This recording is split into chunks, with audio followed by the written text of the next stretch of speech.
Magandang araw sa inyong lahat. Maligayang pagdating sa aking kwento ngayon. Abangan ang mga kakaibang pangyayari na magpapakilabot sa inyo. Tawagin niyo na lamang po ako sa pangalan Emmy. Hindi ko po ito totoong pangalan. Lapasulat ako ng kwento gawa ng gusto kong mabigyang buhay ang naging karanasan ko noon. 16 na taong gulang ako ng mga panahon na ito. Hanggang second year high school lamang ako. Gawa nang namatay ang tatay ko na siyang nagtataguyod sa akin. Iniwan kasi kami ng nanay at sumama sa iba. Ang masaklap, ay sinamahan pa rito ang kapatid ng tatay ko. Hindi naman naging mabigat para sa akin ito gawa noon. Hindi naman sila naging kasado ng tatay. Pero nakakaya lamang isipin na halos buong nayon noon sa lugar namin sa libid ng Iloilo. Kami na lamang ang pinabuusapan. Hindi ko na madawa noong makipagkaibigan. Nag-aalaman ako at may mabanggit pa ang kung sino makakasalamuha ko patungkol sa naging sitwasyon ng pamilya namin. Madali pa naman uminit yung ulo ko. Baka makapatay pa ako noon. Kung kaya naman minabuti kong mapag-isa noon sa mamunting bahay namin sa gilid ng bundok. May lupain naman kami na masagana sa mga tanim. At itong naiwan ng tatay ko. May mga kamote vidot dalawang klas yun. Kamoteng kahoy at kamoteng bading. Bukod pa dyan ay may maliit na bahagi kami ng palayan. May maisan, tapos may mga gulay na iba-iba. Sobrang sipag kasi ng aking ama. Kahit pa pa may nakakaraos na kami. Pero noong magtasakit ito sa baga unti-unti siya nanhina hanggang sa bunigay na ang kanyang katawan. Cancer daw sa balgam sa tik ng tatay ko. Ako nang umalili sa kanya. Kaya napatigil ako sa pag-aaral. Kung tutuusin ay pwede naman sana kaso wala nang mag-aalaga sa lupain. Iniisip ko na naman noon na balang araw ay makakapag-aral din ako. Matapos ko man lamang ang high school ay sapat na sa akin. 2 taon mula nang mamatay si tatay, patuloy ako sa pamumuhay. Ang hindi ko lang inaasahan, may mangyayari pala na masasabi kong iba sa mga naranasan ng karamihan. Sa napapandaan ko, nagtumo ako noon sa likod. Dabi yun gawa ng mababawas ako. Wala kaming palikuran at doon lamang sa libid na babawas. Habang nasa kanabitaan ako ng pagkakaupo doon sa isang manating bato, may napansin akong liwanag. Imbang nagpapalipat-lipat ito na parang tao na may bitbit na ilaw o sulo. Napalapit pala ako noong gawa ng patungo sa akin ang liwanag. Pero doon lang ang pagtataka ko. Nung makita kong apoy yun, pero walang tao. Bilog na bade ito na binabalot sa apoy. Tapos ay bumabangga-bangga ito sa mga puno ng saging. Isipin niyo, hindi man lamang nasunog ang mga unas ng saging nun. Din ko naisip na that Sir Seth. Isa ito San Pelmo. Napakot ako pero nanapili lamang ako sa lugar. Minamasdan ko lamang yon na humahampas sa mga puno na parabang nadihalaro ito. Hanggang sa namatay ang rapoy. Kumanma ako. Pero maya-maya pa, bigla na lamang muli itong umapoy sa mismong harapan ko. Sa mismong tapat ko layon. Mga isang di pa lang ang layo. Hindi talaga ako nakandalaw. Nabalot ako noon ng matinding pagtatakot. Hindi gumagalaw yung bilog. Nakatirik lamang ito sa harapan ko. At titang-tita ko ang apoy nitong nagpapabago-bago ng kulay. Nagiging pula, Dilaw at asul. Hindi ko alam kung bakit nasa harapan ko yan. Hanggang sa marahang humina ang apoy. Doon, Sir Seth, nakakita ako ng parang itsura o kawangis ng isang bata noon. Tama kayo nang narinig. Bata ito Parang apparition law. Pero malinaw naman sa akin ang bipagi niya. Sir Seth, hindi balingid sa kalaman natin ng San Telmo. May iba't ibang paliwanag kung bakit nagkakaroon ng ganito. May isa kababalagan. May siyensya din. Kung sa siyensya, dulot lamang ito ng reaksyon ng kinikawis sa paligid natin. Lalo na kapag masagana yung methane sa lugar. Pero kung sa kababalagan naman, aliliwa umano ito ng isang taong pinatay.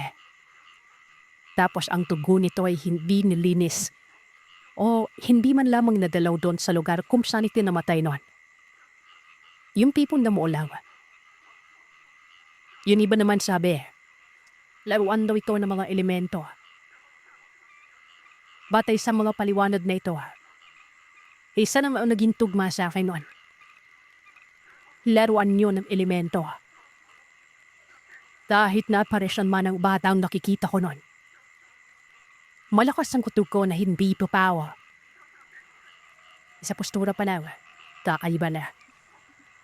Yung mga mata, parang sa pusa. Hindi ko mawari kung tiyanak ba o impacto yon. May kulay aboy ito. Tapos yung buhok ay para bang buhok ng sinaunang tao. Gutay-gutay na parang hindi nalivigo. Nakapipig lamang ito sa akin. At nasa tabi niyang San Telmo. Ang nakapagtataka pa dyan ay yung mga paa niya. Hindi nakasayad sa lupa noon. Laalutang siya pero makikita mo nga. Parang may inaapakan. Grabe ang dasal ko noon. Na sana'y walang mangyaring hindi maganda sa akin. Na sana maligtas ako sa kung anong nasa harapan ko. Yung mahirap pa kasi ng mga sadali yun. Nakapantalon ako. Mahirap gumanaw habang nasa ganun akong estado. Isipin nga Sir Seth, nakapantalon ako diba? Tapos dumudumi. Pagtanggal pa lamang o pagsuot ng pantalon hirap na ako nun. Hanggang sa walang ano-ano ay bigla yung nawala. Doon ako nakahinga ng malalim. Parang doon ko na rin naisip na sa patal ng panahon. Meron pa ng ganun sa likod ng bahay namin. Doon ko pa nang kasi unang beses nakita yon. Ilang beses na akong lumanabas sa gabi pero wala naman akong nakikita . Isa pa, hindi ako masyadong interesado noon sa usaping lamang lupa. Kung mga aswang pa yan, siguro magkaka-interest ako gawa ng laganap naman talaga mga ito sa isla ng Paday. Umuri ako noon. Tiningnan ko pa sa bintana ang pinanggalingan ko nang makarating ako sa amin. Pumili na ako dahil hindi ko talaga lubos mapagtanto na mararanasan ko yung babi na yun. Akala ko yung lang ang unang pagpaparamdam ng nilalaw. Akala ko doon ko lang siya makikita. May nagtataon lang siguro na naman siya ng animal na yun na kasalukuyan akong naroroon. Pero mali ako, Sir Seth. Simula pa lang pala yun. Naging sunod-sunod na ang pagpapakipa ng San Telmo. Asama ang batang katabi niya. Minsan, liwanag lang ang nakikita ko. Banaab na gumagalaw sa liblib. Tapos minsan naman ay nasa ibabaw ng mga puno. Umaabot ang mga ito sa dulot talaga ng puno. Tapos namamatay at biglang susulpot na naman sa ibaba. Walang problema kung hanggang doon lang. Halapin biya ko rin na at hanggang sa manayo ko lamang nakikita yon. Okay lang naman diba? Yun nga lang, isang gabi noon, hindi ako makatulog at hindi ko alam kung bakit. Hindi ko alam kung anong tawag sa Tagalog pero nag-aalindasay ang katawan. Yung parang hindi napapakali. Pawisan ako kahit na alam kong malamig ang panahon. Buwan ng Disyembre ito at talagang mahabog pa sa lugar namin noon. Malit lang din yung bahay namin. Kwadrado na gawa sa semento. May berandang gawa sa kalayan na may bubong na pawid. Nasa timog banda ito naroroon. Mali, lakapat at gilid ang forma ng bahay. Sa silawan kasi, ito na yung pababa na yun. Masisilip lamang sa bintana ang mga bahay sa baba. Diyan din ang malawak na sakahan na may palayan. Naroroon ang lupailot taniman ng tatay ko. Dito kasi sa paligid ng bahay, mawasagin lamang ang tiyog tapos may masukal na parati kung saan naman dito makikita ang makakapal na kawalyan at nakabuwa dito sa beranda banda. Dawa ng hindi talaga ako noon nakakatulog at ultimo pagkaantok ay hindi ko naramdaman. Lumabas ako noon. Simindan ko ang gasera na nakasabit sa may beranda. Pero wala naman akong makita dawa ng sobrang mahamog din ng lugar. Uwamag talaga sa aming banda pero masyado yung malala. Yung kawayan ay hindi ko naman makita pero pinili ko pa rin tumambay dun sa berandang yun. Walang ano-ano. Bigyan na lang akong nakarinig ng habigitik. Hindi ko alam kung tunog bata ba yun o parang galing sa isang pusa. Hanggang sa may napansin akong liwanag. Alam kong galing na naman ito sa San Telmo. Bagamat hindi masyadong klaro sa akin din gawa ng hamog. Pero sumasayaw ang liwanag na ito. Kasabay naman noon ay patuloy kong naririnig ang halikik niya. Hanggang sa nagulat na lamang ako na yung hagikik na yon nasa gilid ko na. Paglingon ko dito, nakita ko ang bata. Nanlaki ang mga mata ko sa dawa ng buhay na buhay ito. Para pala siyang totoo. Hindi na yun tagusan ang tingin ko sa kanya. Hindi na siya parang aparisyon lang. Basta kung ilan arawan ito, siguro nasa batang paslip na nag-iedad 3 taong gulang. Deman na dinon. Aminado akong panit siya. Pero ano pa yung panit na hindi nakakatakot? Siguro dahil nga nakanipi yun. Tinanong ko siya kung anong kailangan niya. Hindi ko alam kung naiintindihan niya ba ako pero yun po talaga yung unang pinanong ko sa kanya. Nakapipig lamang siya. Walang emosyon. Ano bang kailangan mo? Bakit lagi kang nagpapakita at nagpaparamdam sa akin? Hindi talaga siya gumagalaw. Maya-maya ay bumuka ang bibig niya. Tawa ng tawa. Nakakapanilabot yung pagtawa niya. Maya-maya ay naging seryoso ang mukha nito. Tumalikod at kalmadong nablakad. Nablaho na lamang ito sa mog na lumalawig sa buong paligid. Napalala na lamang ako noon. Balot na balot ako ng pagtataka at hindi ko alam kung bakit lumapit ito sa akin. Gusto ko siyang kausapin. Gusto kong magtanong kung anong dahilan sa kung bakit ito nagpaparamdam. Pero naisip ko din na baka walang maniwala. Isa pa, nahihiya din ako buhat nang umiiwas talaga ako sa mga tao, di ba? Hanggang sa isang hapon, habang nasa umako noon at nagtapanin na mga manggo, napadaan ng matandang kilala sa lugar bilang albularyo. Itong tao lang yung isa sa mga bumabati sa akin, Sir Seth. Bilang lang. Halos lahat kasi nang naroroon para bang suplado ang mga ito. Kumaaway naman ako sa kanya. Doon ko naalala yung nangyari sa akin. At pining ko ay masasagot para ako ng matandang yun. Pawalanan na lamang po natin siyang mga saroy. Tinawag ko ito. Tumigil ito sa paglalakad. Nabago pa lang ang isip ko nun, sabi ko, o dalawa. Pero nakatipig ito sa akin ng may pagkaseryoso. Hanggang sa lumapit ito at sinabing ano bang sadya ko nun. Unang beses niya pa daw marinig na sinambit ko siya noon. Unang beses din niyang naramdaman na parang gusto ko siyang makausap. Kasi po, may nagpapakita po kasi sa akin lagi. Bata po may kasamang santeli mo. Gabi-gabi po kasi.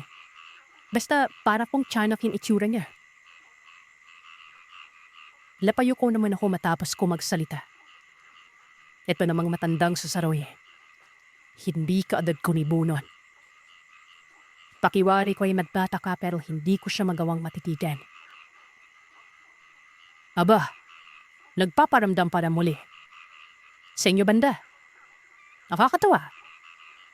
May nagreklamo na rin sa akin na rin yan. Kamuntikan nga yung mabaliw kasi nga hindi na siya nakakatulog.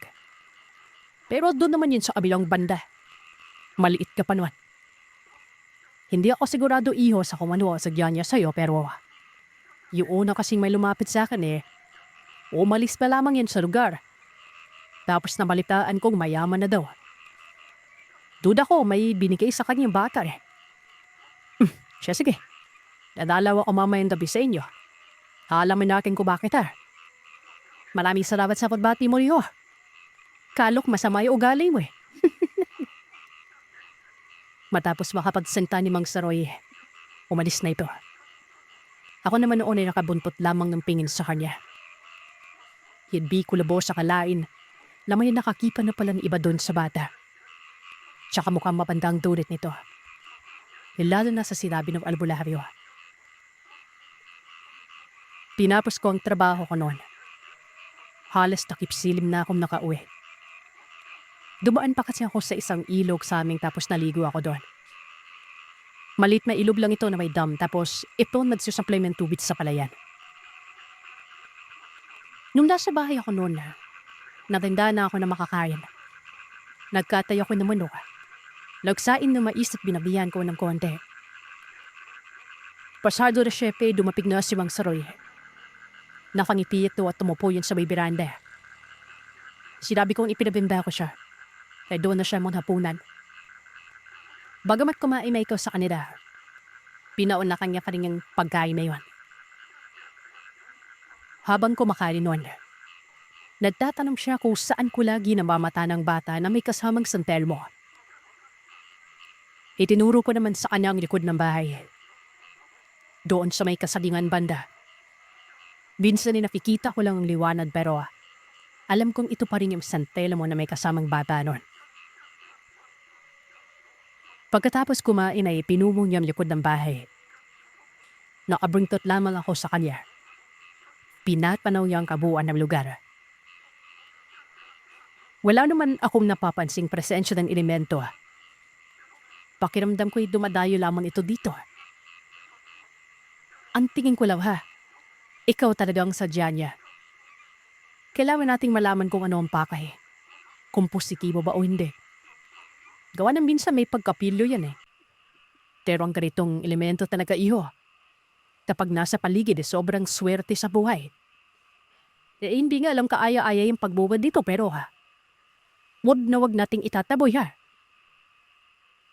Matapos nakapagsalita nito ni Mang Saroy, bumalik kami sa bahay noon. Ayon pa sa kanya, magpapalipas daw siya ng umaga sa amin. Gagawin nito sa loob ng 3 araw Unang pagkakataon na daw ang mga sandaling yan. Hinayaan ko siya. Inantay ko din magpakita na ulit ang liwanag. Lakaidlip na lamang ako noon sa kafanbay. Gimisin ako ni Mang Saroy na madaling araw. Ayon sa kanya, katoo umano ang sinabi ko. Medpakita umano yung bata na nakikipaglaro sa santelmo. Ubi-ibig si Mang Saroy. At pakiramdam niya ay ibibigay umano ng batang yan ang santelmo sa akin. Baka gustong ipagkatiwala ito.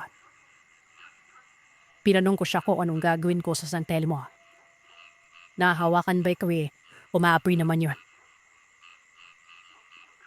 Lumipiyat ang mga sa mga saroy.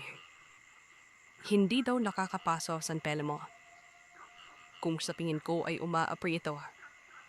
Pero singlamig lamang yun ang karaniwang bato kapag nahawakan ko na.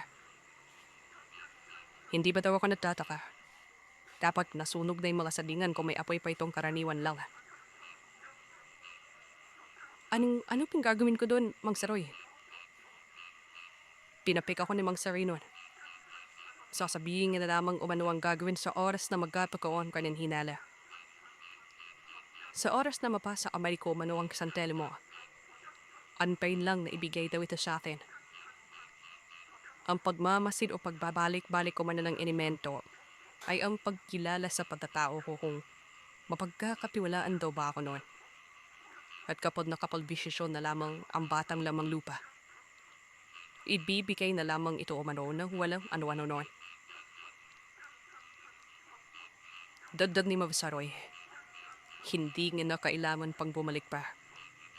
Ako na lamang umano ang kukonsulta sa kanya. Then, alam niya na umano ang pahiwapig noong dinanama. At ito na nga yung ibibigay yung santel mo. Ang tawag daw dito, mutya ng apoy o apoy-apoy.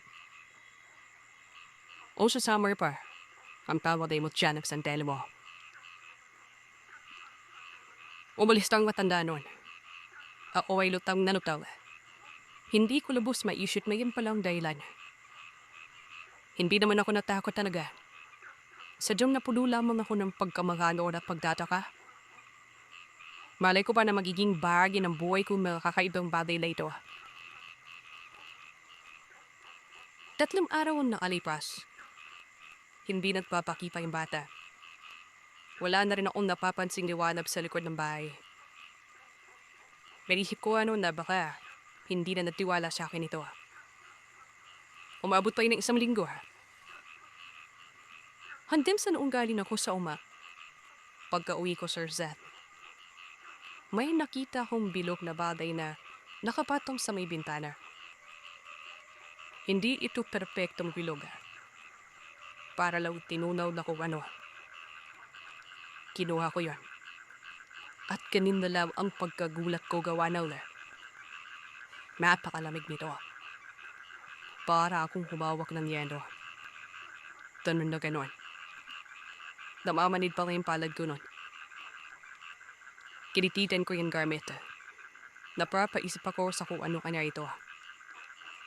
Malaki naman 3 beses ito sa holen. Ulay ipim. Pero napakalamig. Dahil sa medyo kakaiba na yun sa pakiwari ko ay pinantan ko ngayon ikong si Mang Saroy. Medyo malayo yung bahay na nasa dulo ito. Dubat na yung kinaroroonan niya. Tabi mo yan, kahit ba madali talaga ako. Nang makaraping ako sa kanila, kakita ko pa yung matanda na naglilikip ng tabako sa bunga ng pintuan. Napansin ko yung mukha niya na parabang nagulat. Yung people may pinapakiramdaman tapos kumunak yung mukha niya. Tumayo ito at tinikigan ako. Hindi ko pa man naikikwento sa kanya kung ano ang nakita ko noon. Siya na mismo nagsabi na nasa sa akin na umano ang apoy-apoy. Hindi ka agad ako nakapagsalita. Mabilis na pumasok sa isip ko na yung bagay na dala ko. Yun na yun. Ito po ba? Dukot ko sa bulsa. Yan na ba? Hindi naman maipagkakailan na nagbago ang presensya mo. Ipinagtatiwala nga yan sa'yo, Ebmi. Paano po? Nakita ko lang naman sa bintanan nakapatong eh. Kahit sa anong paraan, basta mapasa kamay mo ang laruan niya ayos na yun. Nahihiya lamang siguro sa'yo. Siguro ay hindi siya sigurado kung tatanggapin mo ba yung bagay na yan. Kaya sinubukan niyang iwan na lang. Kapag hindi mo naman piniling hawakan yan pwede mo naman isaole. Pero huwag mong gagawin yan. Sayang, malakas pa yung tawan mo kumpara sa akin. Mas malakas pa rin sa karga sa katawan ko. Bit-bit na apoy-apoy ang kabuang proteksyon. Mas mabisa pa yan sa pinakamalakas na batuo mo. Kahit makipagpatayan ka hindi ka masasaktan dyan. Hindi kagad ako nakapagsalita nun. Naguguluhan ako sa mga sandaling ito. Nilinaw na sa akin ni Mang Saroy ang lahat. Ang bagay na nasa kamay ko. Kaloob umano ng isang elemento na kung tawagin. Mabuting sugo. Baka may gusto umanong ipagawa sa akin yon. Baka may misyon iyo. Depende sa kung anong pipiliin mo. Nasa sayo ang pagpapasya. Bastang alam ko'y ipinagkatiwala yan sa'yo dahil nga matapang ka. At may mabuting loob. Hindi yan ibibigay sa kung sino na maglilikha lang ng isang dilubyo. Ang mga nilalang na katulad noong nakikita mo, mabubuti yon. Akala ko pa naman ginto nang ibibigay. Yung laruan niya lang pala. Bale, bibitbitin ko lang po ba ito lagi? Kung komisyon po, ano kayang klase yon? Tanong ko. Ay naman kay Mang Saroy. Katulad niya daw. Katulad niya na naging albularyo. Pero ang pagiging manggagamot niya ay pinag-aralan niya. Wala umanong nagbigay sa kanya ng tahas kung hindi nag-aral lamang talaga siya ng karunungan sa mahabang panahon. Basbas ang inaasam niya para maging mabisa ang mga karunungan niya. Pero ako ay hindi na kinakailangan ng ganon. Dahil binasbasan na umano ako nang hindi ko hinangad na maging isang dibino. Hindi ko maintindihan ang mga sinasabi ng matanda. Marami pa itong sinabi. Mga bagay na alam niya naman na kakaiba. Para bang nagiging bukas na siya sa akin sa lahat ng mga nalalaman niya patungkol sa mga kababalagan. Maging sa kung paano siya manggamot. Sinabi niya rin sa akin ang mga ilang detalye. Sa huli ay pinapili niya ako. Gusto ko lang ba umanong maging normal? O tutulong sa mga tao doon? Sabi ko naman ay pag-iisipan ko muna. Marami akong ginagawa sa buhay. At dumagdag pa itong tinatawag niyang tahas. Tibino na daw kasi ako, Sir Seth. Gaya ng sinabi ko ay nasa iyo ang pagpapasya. Pero pinapaalalahanan kita. May ganyang bagay ka na. Asahan mo na ang mga pangyaring hindi mo magugustuhan. Mga subok na kung iisipin ay parang ang hirap lutasin. At syempre magiging mabango ka sa mga mangkukulam at mambabarang. Bukod pa dyan, posibleng may makalaban kang katulad mo rin. Posible ding iba. At hindi tao kung hindi mga aswang. Sinasabi ko sa ito kasi nga naranasan ko na yan. Tumangulang ako kay Mang Saroy. Pero natakot na ako nun. Hindi naman pwedeng nagsisinungaling yung matanda. Nahulaan niya nga ang pakay ng elemento kung bakit ito lagi nagpaparamdam Habang naglalakad ako pa uwi. Hindi ko alam kung napaparanoid lamang ako sa mga ikinuwento ni Mang Saroy. Pero para bang may nakatingin sa akin sa dilim. Yung tipong nakatingin lang. Nagtatago. Maya-maya ay may naririnig na ako mga tinig na noon ko palang naranasan. Medyo nanibago ako. Pero hindi ko na pinagtuunan ng pansin ito. Nang makarating ako sa bahay, pinili ko noong magpahinga. Gawa ng maaga pa akong gigising bukas. Ako lang kasang gagapas ng palayan ko. Hindi naman gaano kalaki yon pero 2 araw ang tansya ko bago pa matapos ito. Yung apoy-apoy naman, nilagay ko lang sa ilalim ng unan. Pagkagising ko sa madaling araw, nakita ko yung bata. Napapitlag pa nga ako ng gawa ng nasa tabi ko lang siya. Nakatayo at nakangisi. Kinusot ko pa ang mga mata ko pero naroroon pa rin ito. Tinanong ko kung anong ginagawa niya sa loob ng bahay. Pero hindi talaga ito tumutugon. Nakatitig lang. Tapos tumalikod at naglakad. Maya-maya ay nadlaho ito ng matapat sa may dingding. Hindi ko talaga alam kung bakit nagpakita na naman yon. Mabuti sana kung magsasalita para naman maintindihan ko ang payuaping niya. Hindi na ako noon bumalik sa pagtahiga. Bumangon na lamang ako tapos isinilid ko sa bulsa ang apoy. Maliligo na lamang ako doon sa ilog. Malamig nang lumabas ako. Pero mas malamig ang nakasilid sa bulsa ko. Hanggang sa mga sandaling yan, Sir Seth, hindi nawawala yung lamig noon. Pero ipinagpataka ko kay Mang Saroy. Para ba wala siyang naramdamang kakaiba? Maliban na lamang dun sa sinasabi niyang presensya ng mahawakan niyang gamit to. Lalo na yung pagbumad ko sa kanya. You know, at wala siyang sinabing malamig ito. Na para bang ako lang ang nakakaramdam na malamig ang bato. Napapalina-lina pa ako noon habang papababa ng lugar. Pinatanaw ko ang paligid. At baka naroroon lamang sa tabi-tabi ang batang lamang lupa. Labtaka ako gawa ng wala naman. Noong tanaw ko ng ilog, may nakita akong taong nakatayo sa gilid ng daan. Akala ko'y maliligo din yon. Kaya't wala lang sa akin at dire-diretso lamang ako. Pero nang malapit na ako noon, napahinto ako at nagulat. Isang matandang babae ito. Nanlilisik ang kanyang mga mata habang nakatipig sa akin noon. Hindi ko siya kilala pero siya, para bang kilalang nga ako. Binapi ko naman yon. Sabi ko pa magandang umaga. Pero hindi ito sumaglap. Nakapipid lamang ito sa akin at hindi talaga gumagalaw. Dumiretso ako ng lakad hanggang sa nasa bungad na ako ng maliit na ilog. Paglingon ko sa babae ay namyaki ang mga mata ko.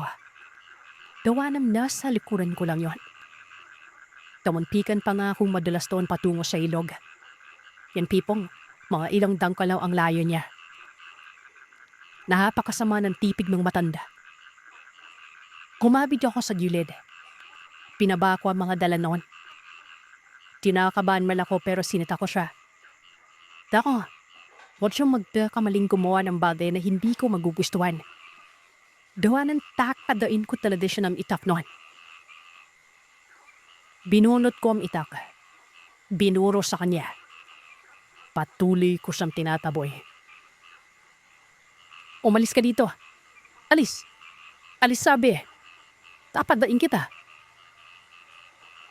Umatas naman yung babae. Hanggang sa maya-maya pa. Napulingat na lamang ako sablit at bigyan na naman itong naglaho. Doon na ako sinakluban ng paladong matinding kilabot sa katawan. Malakas ang kutob ko, Sir Zed. Aswang yon. Hindi na ako naligo. Pinuntahan ko si Mang Saroy. Gising na rin na matanda nang makarating ako sa kanila.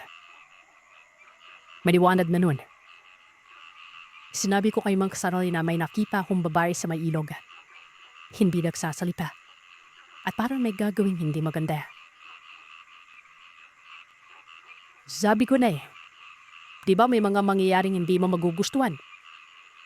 Pinagkaka-interesan ka na ngayon. Mahiwagang bagay ang hawak mo at naisan kunin sa'yo. Kapag napasa kamay yan ng ibara, ay nakulagot tayo dito. Dapat pilabanan mo yan May itak kang dala. Dapat tinaga mo ka agad. Malalaman naman din kung aswang dahil makikita mo talaga yung totoong anyo niya sa oras na luwaban ka. Pero, ako lang Tokem dabuhin yung aswang yon. Di kung aswang pa, di sada. May iba ka sanang masasabi doon. Kunwari mabaho, may iba bigat sa katawan mo, hindi naman tayo. Para ka mabibini. Ang wala, hindi aswang yon. Tsaka, hindi basta-basta lumalapit ang isang aswang. Wika ni Mang Saroy. Napakunot tamno ako nun. Naisip ko tuloy na itapon na lamang ang gamit. Sinabi ko pa nga kay Mang Saroy na sa kanya na lamang yon. Wala na akong pake kung aswang man yun o hindi. Basta't ibibigay ko na sa kanya itong apoy-apoy. Ayon sa albularyo, hindi niya ugali ang magkaroon ng gamit mula sa iba na magpapalakas pa sa ability niya. Isa pa, ako daw ang napili kaya dapat ko lang itong pangalagahan. Sa ayaw at sa gusto ko, kahit ibigay ko pa umano sa iba ang gamit, nakabuntot na sa pagkatao ko ang mga subok nun. Wala akong ibang gagawin umano kung hindi ang protekta ng sarili ko. Kung tutuusin ay kayang-kaya naman daw talaga. Kinakailangan ko lang noon ng lakas ng loob. Sino mang taong lalapit sa akin isa lang ibig sabihin. Iba na ang pakay. Kilala daw ako ni Mang Saroy at hindi ako yung tipo ng tao na nakikisalamuha. Dahil nga ito sa isyu ng nanay ko. Nung buhay pang tatay ko noon. Nakausap daw kasi niyang tatay. Mula nang malaman ko ang kalokohan ng nanay ko, malaki daw ang pinagbago ng ugali ko. Gulong-gulo talaga ako. Oo, at naniniwala ako sa mga sinasabi ni Mang Saroy. Pero wala akong tiwala sa sarili ko noon. Hindi pa ganoon kabuo ang tiwala ko sa kung anong gamit na napasa kamay ko noon. Na siya mang batay sa matanda. Kabuang proteksyon umano. At pwede umano akong makipagpatayin ng hindi malamang nasasaktan. Siya, sige. Paglalaanan kita ng mahabang oras. Sasamahan kita. Oo, hindi naman sasama ka sa akin sa kung saan gusto kong pumunta. Alam ko namang may magaganap Tingin ko may lakas ng loob ka na noon Tapos kapag nasanay ka na ikaw na lang mag-isa sa susunod. Sumang-ayon naman ako. Tumango ako at sinabing tatapusin ko lamang ang paggapas sa maliit na palayan. Ay naman dito'y tutulungan niya umano ako noon. Bagay na napangiti talaga ako at napahanga sa kanya. Walang asawa si Mang Saroy. Matagal nang namatay. May mga anak siya. Kung saan naman ang mga ito ay puro babae. Ang isa ay nakapag-asawa habang ang dalawa ay puro dalaga. Ang pinakabunso ay kaedaran ko lang. Etong wala pang mga asawa. Pangalanan nating Ina Tira. Malis ni Ira ang kaedaran ko. Sakto lang sa akin ang buhay nila. Yung tipong larawang probinsya talaga. Isang palapag na nakaangat ang sahig sa lupa. Pero may banyo sila na nakabukod noon sa likod. Hindi katulad ng sa amin na wala. Ay na nga. Sumama muna sa akin si Mang Saroy. Tinulungan niya talaga ako na. Pagsapit pa ng tanghali dumating naman si Ira. Nagatid ng pagkain. Nakantsawan pa nga ako noon dahil iba daw ako kung makatitig sa anak niya pero ayos lang mano-mano yun gawa ng binata talaga naman. Sabi pa niya, kapag mamimili daw ng lalaki ang kanyang anak dapat yung katulad ko umano na masipag. Itong si Ira hindi na tuloy makatitig sa akin noon. Ganon din ako. Nahiya na ako. Bagamat 2 araw ang tansya ko sa paggapas ng palay kung ako lang. Pero kahit 2 pala kami, 2 araw pa rin natapos. Napakabagal kasi namang araw Pero sinabi niya naman noon na babalitan na lang daw namin kinabukasan. Dagdag pa niya, doon na lang daw ako maghapunan sa kanila. Tiyak na naiisip umano ng kanyang mga anak na kasama ako sa hapunan kaya naganda na marami yon. Tumanggi ako. Sabi ko sa bahay na lamang ako pero ay naman sa kanya. Huwag akong tatanggi dahil hindi daw siya tumanggi nang alokin ko ito ng kain noon. Wala akong nagawa kaya nung matapos kong mabigas yung palay at nasilid na sa sako. Sumunod na lamang ako kay Mang Saroy. Iniwan lang gawin sa kamalig yung mga bigas doon. May kamalig naman doon sa palayan na gawa ng tatay ko.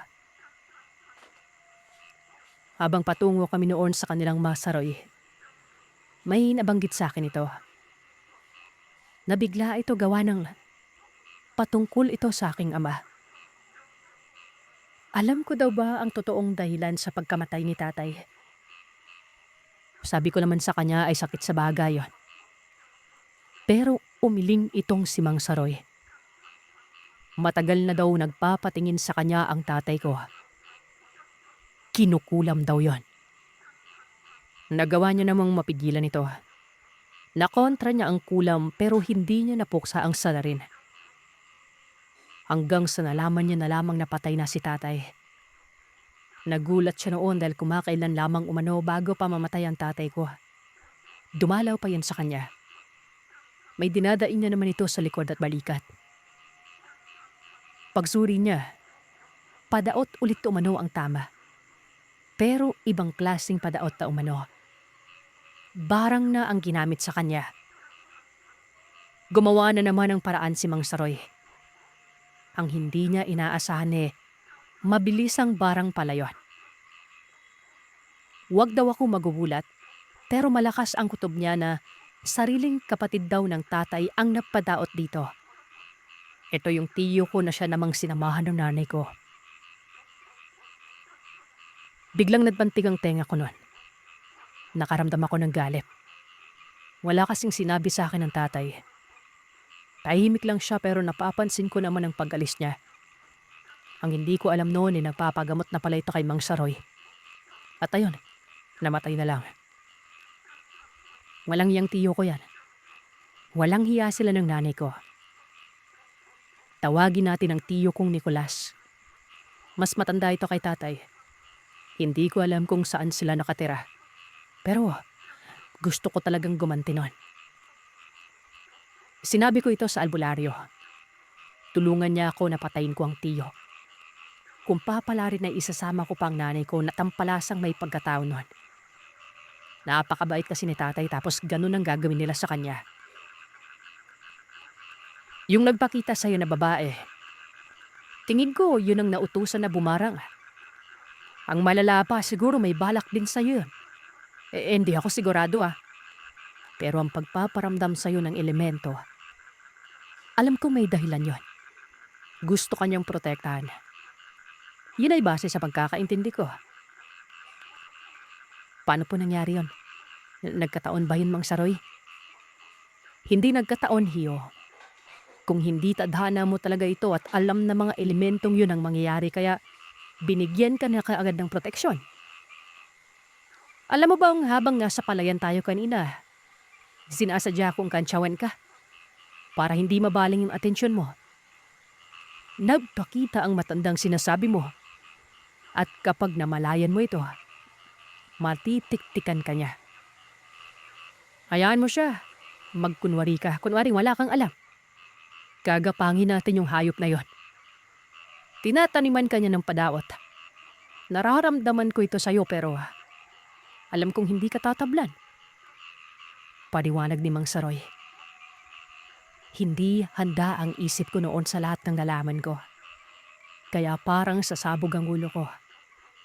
Idagdag pa siya ng galit na wari ko pa. Gusto ko talagang kumilaw ng tao noon. Nang makarating kami sa bahay ni Mang Saroy, ay na nga, doon ako nakapaghapunan sa kanila. Pero matapos noon na hindi ako pinauwi ng bahay, doon na lang muna umano ako manatili noon. Habang may problema pa ay wag daw akong uuwi dahil may ritual sa paligid ng bahay ko. Bagamat hindi ako tatablan nito, pero kailangan pa rin umalong maalis yon. Nung bumisita umalis siya ay may kakaiba na at walang kinalaman dito yung elemento. May sumpa na raw sa paligid ng bahay. Sumpang pangpatay ng tao. At ito yung sinasabi niyang ritual. Yun nga ang dahilan kung bakit nakuha niya kaagad ang pagpaparamdam ng elemento. May gusto itong ibigay para pang depensa sa akin nun. Gayun din sa mga nakatirang elemento sa lugar. Dahil may epekto din umano ang sumpang nakatanim sa bahay na yun sa kanila. Sa pagpapatuloy ng pagsasalaysay ni Mang Saroy, bagamat may laro ang San Telmo daw ang bata, hindi gagana ang proteksyon nito kapag hindi na pa sa kamay ng tao. Mas banal kasi umano ang tao kesa sa mga lamang lupa nun.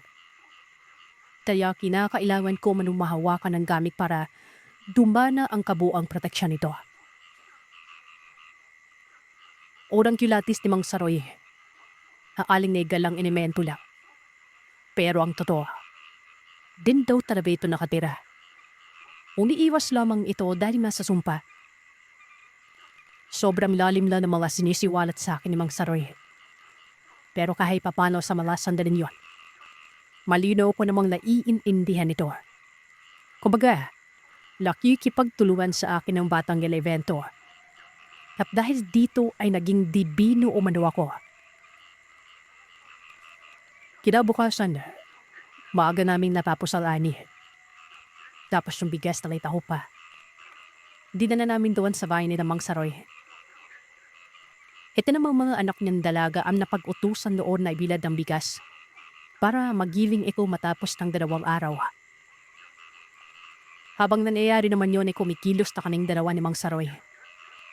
Hindi nga na daw idadaan pa ito sa espiritual na pamamaraan. Pisikalan na lamang umano. Gawa ng lubhang malakas sa mangkukulam. At ako mismo ang pupuksa dito alin sa kanya. Naglilibot kami noon sa lugar. Sa paligid lamang ng bahay namin. Gulat na gulat ako noon. May nakuhang kung ano mga body sa Mang Saroy. May bungo pa nga doon. May buo ng tao na hindi ko alam kung paano nakarating sa paligid ng bahay namin. Ayon kay Mang Saroy, parang sumpa ng bituka ang pamamaraan. Ganoon na ganoon umano ang konsepto. Iba nga lang ang nilagay nun. Buto ng tao. Isipin niya, Sir Seth, bukod sa bungo ay may iba pang nakuha itong matandang nito. Tabyang yan, Sir Seth. Umbaga, ribs ng isang karansay. Hawlupit umano ng pagkakanabay ng sumpa. Duda si Mang Saroy na may plano umano ang tiyo ko na ang kininang lupa ng tatay. Maliban kasi sa sagabal ako sa relasyon nila ng lanay ko. Balak tinitong kunin ng lupa rin noon. Nagtanong naman ako kay Mang Saroy noon sa kung anong gagawin namin. Ari naman sa kanya. Nakuha niya na umano ang sumpa. At posibleng bumalik yung matandang babae para magsagawa na naman ng iba. Kung kulam o barang lamang umano ang gagamitin, maaalis din naman na yun.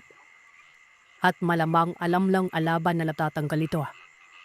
At nagdududa ito na dahil yung kay Mang Saroy.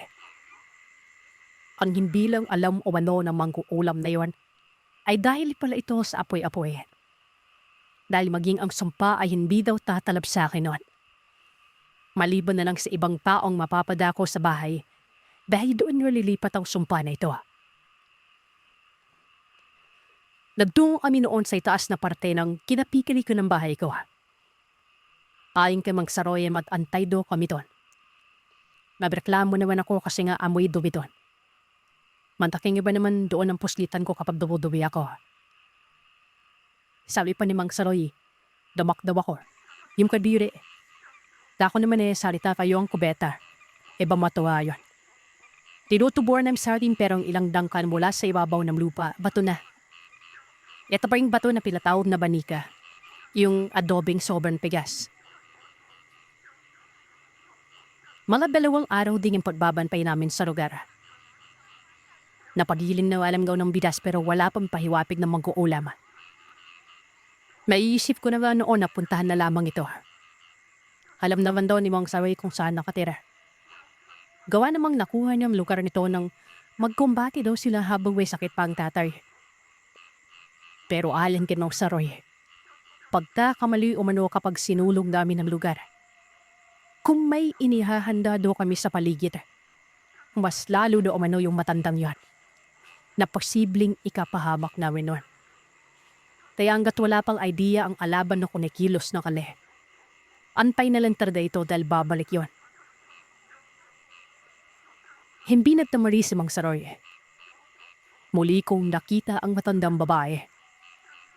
Doon lang ito mismo sa gilid ng palayan na para bang may hinahanap ikaw. Nagkataon naman na wala si Mang Saroy nun. Nasa bahay lamang ito dahil nga may ginagawa pa. Nauna lang ako maglibot at sumaktong nakita ko itong matandang babae. Takip silim nun. Nagdilim kaagad ang paningin ko na makita siya. Lumapit ako at tinitigan ito na masama. Sabi ko pa nga sa kanya, kung ano man ang sadya niya, alam ko na yon. At kung tatangkain itong tumakas, hindi na ako papayag. Tumawa ang matanda.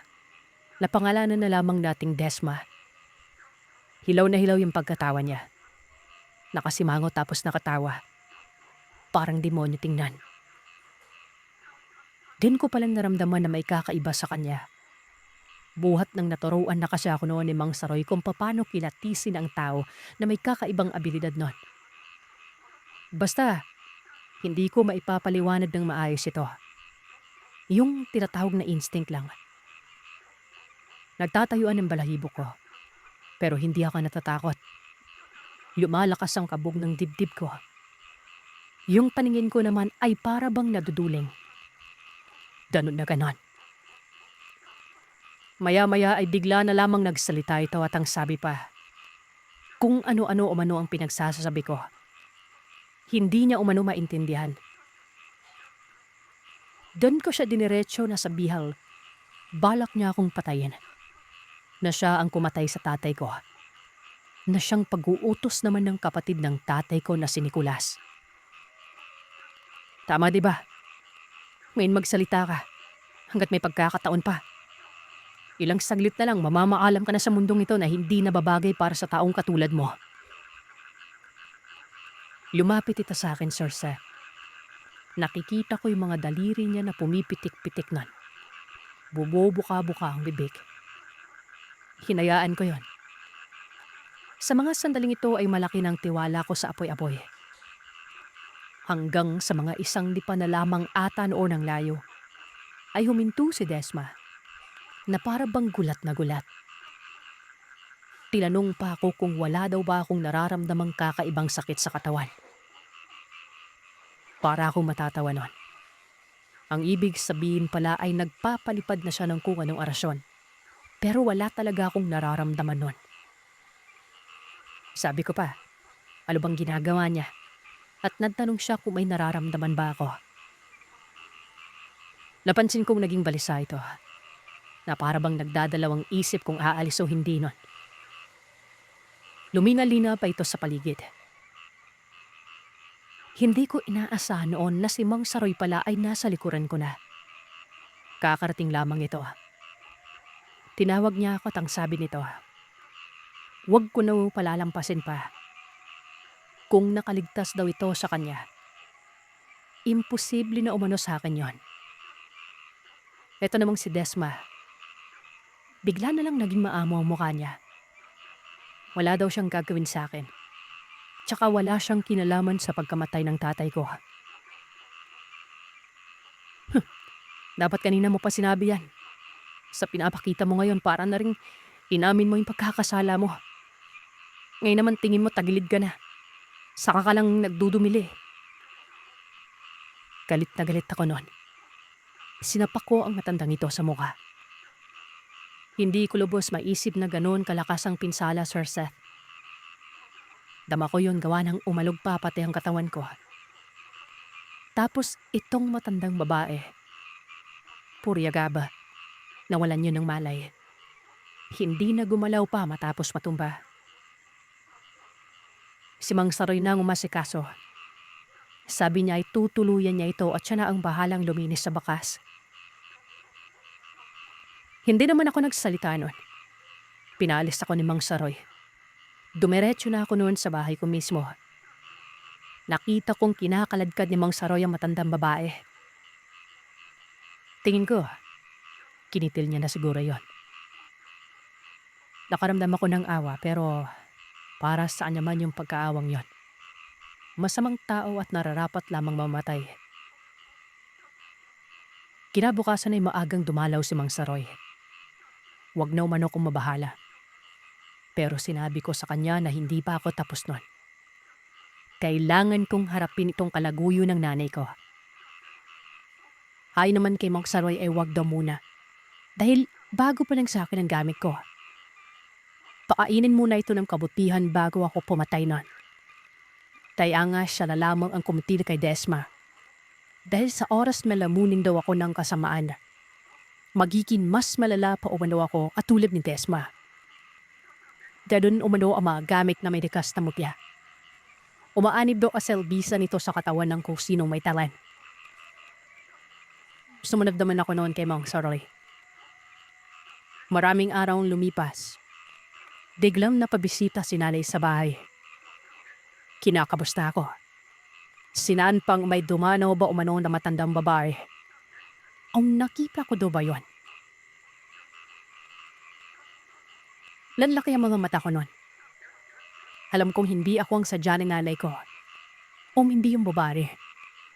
Hindi na kasi nakauwi yun at malamang ay nagtataka nang nag-utos para ipapatay ako. Sinabi ko sa nanay ko na hanggat mandaan pa ang loob ko sa kanya, umalis na siya. Dahil kapag nagsaklob na ang dilim sa paningin ko ay hindi ko na siya kikilalanin bilang ina. Umalis yun kaagad. Sinundan ko palang pingin ito. At nakita ko sa may ibaba si Tio Nicolas. Penggagalaw ipi ako sa galit doon. Pero pinili kong kumalba. At sabi ko sa sarili ko ay may mga oras din sila. Hanggang sa nag-edad 20 na ako ron. Tinupad ko talagang sinaaran kong katagano.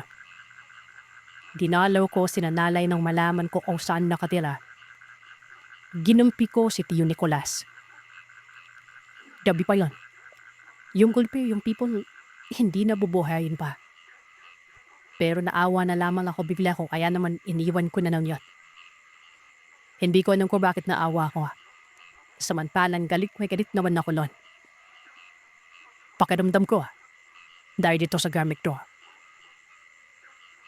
Umuwi na lamang ako at sinabi ko ito kay Mang Saroy. Hay noon sa kaya ay ayaw doon ang damit ko ang pumatay ako. Kaya nagkaganon. Posible din daw na kasama ko sa mga sambalin yon ang batang yamang lupa. Lasang humipo sa puso o para magbago ang isip ko ron. Laging katuwang na ako ni Mang Saroy. Labi yung manggadamot. At yung anak niyo si Ira. Nakatuluyan ko.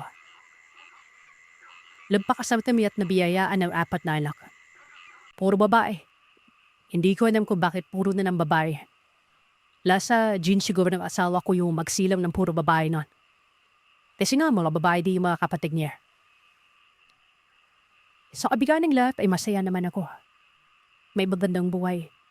Napaunad ang lupain tapos may negosyo kaninyo hayupan.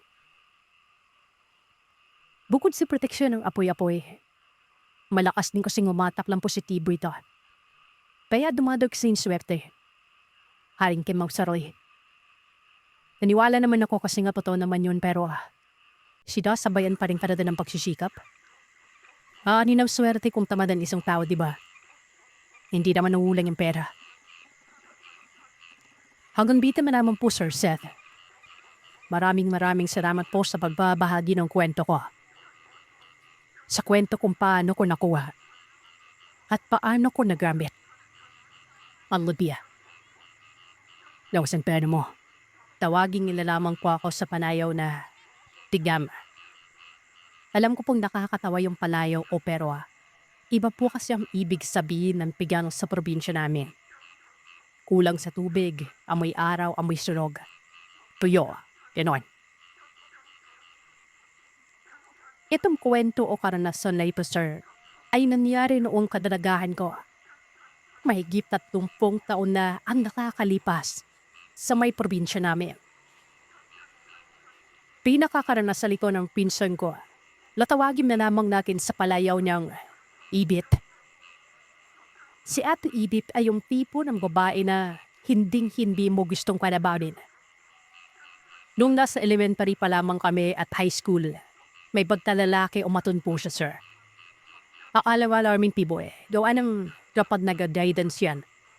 Lagi ang rason ay nakikipagbardagulan o nakikipagsuntukan sa mga klase ng lalaki. Meron palayang nabato sa ulo.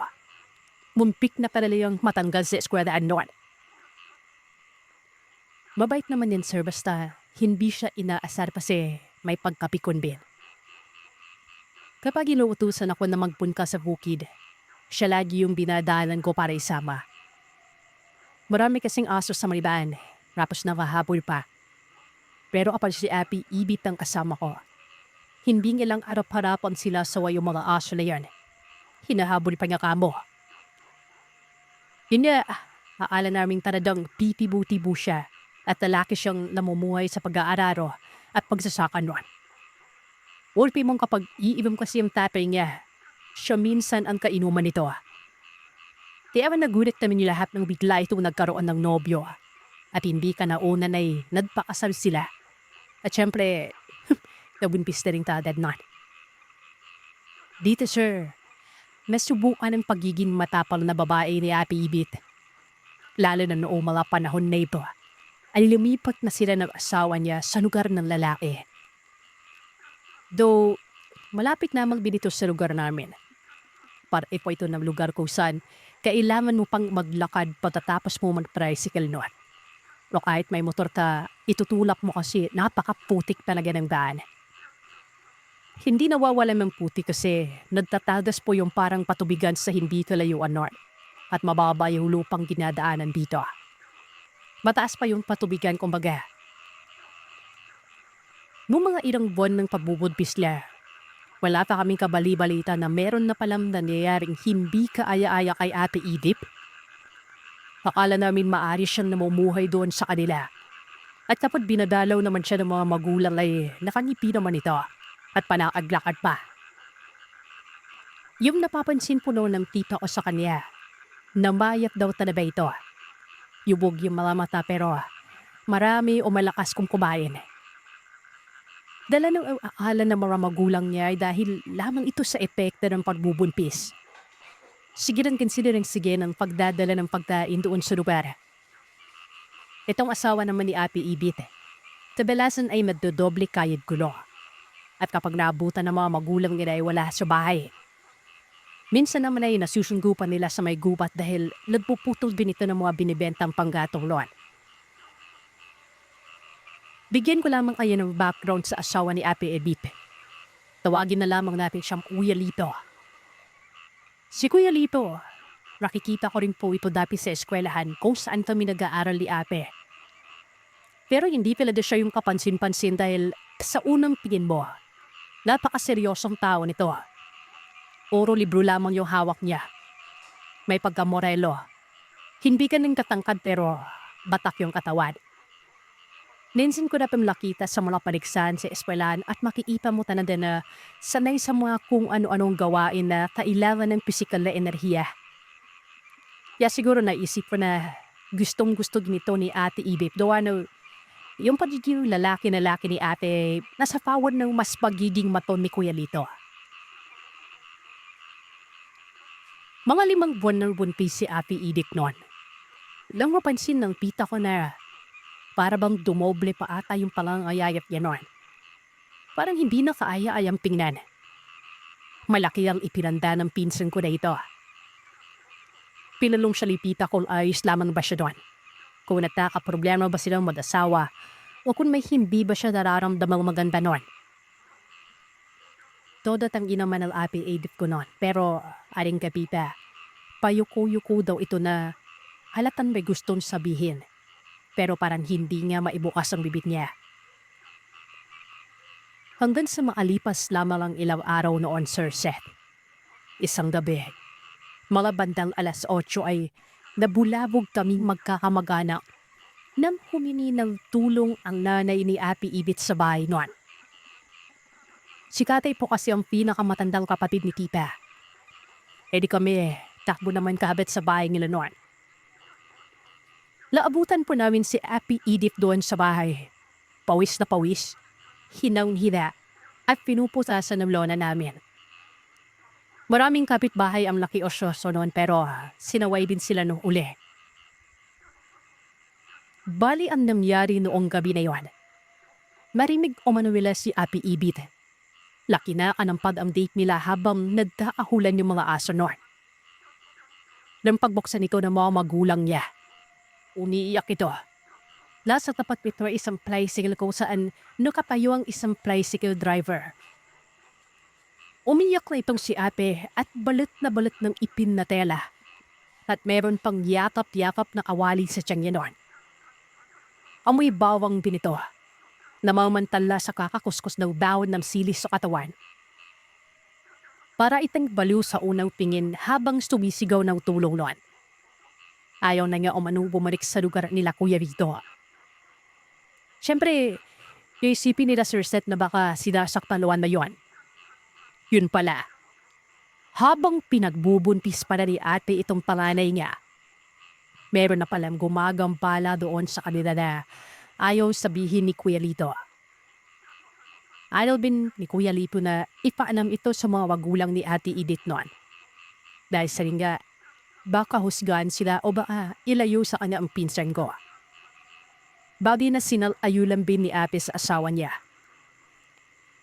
Dito, lapad alaman na ang gumagambala o umaaswang ay Ate Edith ay ang mismong kamag-alak ni Kuya Lito. Paano? Ganito kasi yan, sir. Noong mga panahong bagong asal pa lamang sila, nagkakalipak pa lamang ni Ate Edith kina Kuya Lito. Siyempre, hindi pa po siya buntis na, di ba? Pinakilala ni Kuya Lito lahat ng mga kamag-anak niya. Kasama na isang pipan na pinsang buo ng nanay ni Kuya Lito. Natawagin na lamang nating Aling Riley. Noong una pa lang, takot na daw tanada si Ate Edith kay Aling Riley. Hindi dahil sa alam niyang aswang ka anda dito, kundi dahil sa paraami ko ng pamumuhay. Nakatira ito sa medyo tataasang bahagi ng lugar kung saan nakapira sila Kuya Lito. Kitang-kita ang bahay nito mula doon sa tinitirahan ni Ate Edith doon. Nung unang kita pa namang daw nila, gaano katadal ipakilala ni Kuya Lito sa ibang kaanak si Edith, ay ganun naman niya kainiwas ito doon sa pipang niya na saglipan lamang doon niya itong pinakilala. Hindi naman sa maarte si ate pero hindi pa nga daw nakakanapit ang alis sa kanya noon. Masangsang na kaagad ang amoy nito. Hindi amoy wanang ligo o amoy araw pero amoy ng parang lumusong sa dumi ng hayop. Kapag may salo-salo, madalas din nawala ang matanda.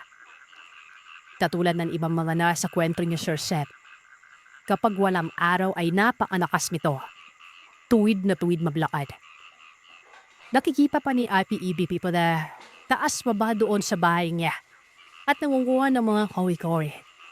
Kapag takip silim o umada yan, at kapag tanghari naman, uugod-ugod at napakabagal maglakad na para bang may iniin daw sakit noon. Isa pa, may mga pagkakataon na kapag nakikita niya itong naglalakad ng paliwanag pa lamang.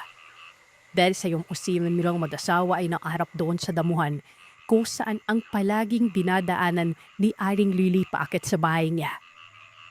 Nakikita niya ito na panaging may dala-dalang karne. May hindi nakabalot kundi hawak-hawak niya lamang sa kamay niya. Akan hindi maintindihan ni Ate Edith noon ay kung bakit parang sobrang sariwa at hindi pa hugas. Yung tipong madugo-dugo pa. Noong una, walang sinasabi si Kuya Lito sa kanya patungkol sa pagkatao ng kamag-anak niya na ito. Kapag tinatanong siya ni Ate Edith sa napikipa, ang sinasagot nila lamang ay tayadan yan yung mga bitbit na arme. Minsan ay nagnanakaw yan o kumukupit sa may palengke o sa mga katayan. Tapos ay pinatakas niya. Yun sa kaalaman ni Ate na totoo nga naman na yun ang gawain ng matanda. Pero ang hindi sinasabi ni Kuya Lito sa kanya noong una ay kapag namunguha ito ng karne, nag-aanyong aso pa ito. Huli na lamang binalaman ni Ate yon nung umamin na itong si Kuya Lito. Hanggang sa ipanara Sir Seth. Nindabunpi si Ate. Gulat na gulat siya gawa na satling wala ito asawa niya sa bahay nila. Bigla na lamang susunpot si Aling Lily. Tuwang-tuwa at ngiting-ngiti umano sa kanya ito. Kung paminsan-minsan ay may binadala itong mga alimasag, hipon, prutas at gulay. Dumadala ba pa naman daw yan, Sir Seth? Tapos ay sinasabi din naman ni ate sa asawa na yon. At yung asawa niya naman, wala naman bing imik. Kinakain at niluluto din naman nila yung pagkaimel. Hindi naman sila nagkakaroon ng problema noon. Last sa 2 buwan o magtatatlong buwan na noon ang ipinagbubuntis ni ate. Nang matuklasan niya ang sikreto ni aming Livy. Nagising siya ng mga bandang alas 4 noon. Gilising siya ng mister niya. Duwal na nagbubuntis siya mas maagang nagigising si Kuya Lito noon para siya na ang mag-asikaso sa sarili bago pumunta sa mga trabaho at sideline. Bago umalis si Kuya Lito, nilabas na ni ate yung mga labahan nila at inilagay doon sa may tapat ng poso na kita sa bintana nila noon. Siyempre sir, andun yung salawal, mga damit ni ate. Sa madaling salita, mga damit at amoy ng woolpaste. Di ba? Hindi pa daw nakakalayo si Kuya Lito Lon na makarinig si ate ng tunog ng baboy na napakainay umano doon banda sa may poso. Wala naman silang baboy noon. Yan naman silip na natay ni ate. Hanggang sa maispatan niya na merong hayop doon. Sa mismong iniwanan niya ng mga damit na labahan nila noon. Noong una, nagulat siya. Di siya nga itaboy kasi nga, nakita niya na parang ginugulo ng hayop yung damit nila. Pero papalapik pa lamang daw siya sa poso na meron siyang mapansin noon. Na siyang naging rason kung bakit siya napahinto. Ikaw ba naman, Sir Seth? Yung akala niyang mga sinuot nila na nakakalat, hindi pala yun damit nila. Kundi yung mismong mabalahibong nilalang na nakikita niyong nakatuwad at nakaharap sa nabahin na yun. Na nagtutunog akala mo baboy na may sinisingot, ay siya mismong nakasuot ng damit noon. Nakasuot o nakadamit na ninala. Nakaduster ito at meron pang suot na patabyo o tawagin sa aming lugar. Hindi na makadalaw si Api noon at nang makita niya ang mister na baliko pa lamang. Sumigaw na siya kaagad sa asawa, nabuti at narinig siya noon. Doon na rin daw lulingon ang gulat na gulat bing nilalaw na yon. Nakipagpipigan daw ito kay Ape. As in, nung nagpapinginan na daw sila sa mata. Labigas daw po talaga si Ape noon. Hindi mabalaw ni Ape yung atawan niya pero nung pumasok ang asawa niya ay saka umalis ang nilalam na yon. Lasundan pa ito ni Ape ng pingin. At sa maniwala man tayo o sa hindi. Habang papalayo o mano ito. Unti-unti itong tumayo. At habang tumatayo ay merdim tao ito. May naging pamilyar kay Ape. Ang kabuuan niya. Walang iba, kundi si Aling Lily daw yon. Agad na pinapasok ni Kuya Lito si Ape sa loob ng bahay. Pat-ipang-kita daw ni Ape na medlakad si Kuya papunta sa taas na parte ng lupa. Kung saan nakapira si Aling Lily noon. Kinalampag niya yung bahay nito, pero walang sumasagot. Nakasilip lamang si Ape habang pinipipigan ng mister. Maya-maya pa, siguro wala na pala si Kuya. Bumalik na ito at kinamusta ang asawa. Nahihidaw talaga si Ape sa takot noon. Pinaulit-ulit ni Ape na, diba, si Aling Lily yon.